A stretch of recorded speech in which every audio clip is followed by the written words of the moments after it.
कल्पना कीजिए एक ऐसा देश जो अपनी सख्त नीतियों और रहस्यमयी शासन के लिए विश्व भर में जाना जाता है, उत्तर कोरिया। यह वही देश है जहां लोकतंत्र की बात करना भी अपराध माना जाता है। लेकिन एक दिन इस देश की राजधानी प्योंगयांग में एक ऐसा आयोजन हुआ जिसने पूरी दुनिया को हैरान कर दिया। सड़कों पर सन्नाटा था, मगर एक विशेष सभागार में फूलों से सजी एक तस्वीर के सामने श्रद्धांजलि दी जा रही थी।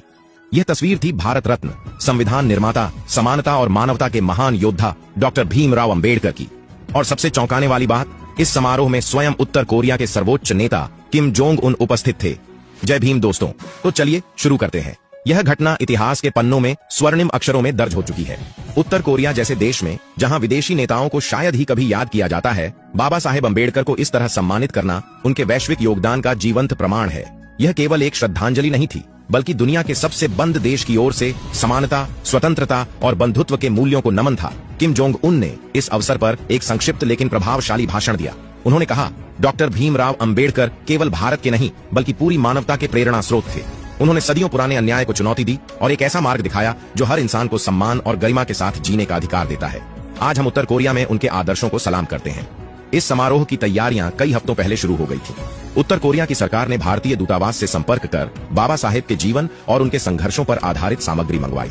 स्थानीय कलाकारों ने उनकी जीवन यात्रा को चित्रों और प्रदर्शनियों के माध्यम से जीवंत किया। सभागार में अंबेडकर जी के बचपन के संघर्ष, कोलंबिया विश्वविद्यालय में उनकी शिक्षा, भारत में सामाजिक क्रांति और संविधान निर्माण जैसे महत्वपूर्ण पड़ावों को खूबसूरती से दर्शाया गया। उत्तर कोरिया की जनता के लिए यह आयोजन एक अनोखा अनुभव था। जिन लोगों ने पहले कभी बाबा साहेब का नाम नहीं सुना था, वे भी उत्सुकता के साथ इस समारोह में शामिल हुए।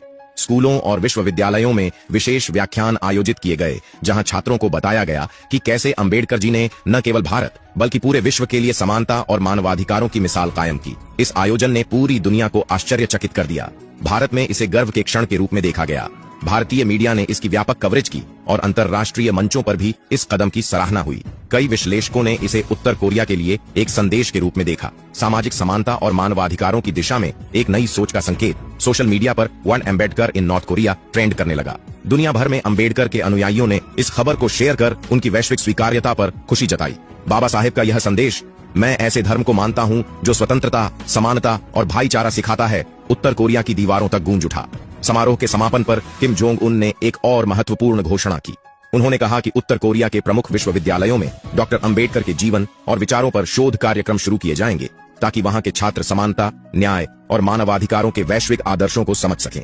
यह आयोजन इस बात का प्रमाण था कि विचारों की शक्ति किसी सीमा, सरकार या हथियार से नहीं रोकी जा सकती। बाबा साहेब का सपना अब केवल भारत तक सीमित नहीं है, यह पूरे विश्व का सपना बन चुका है।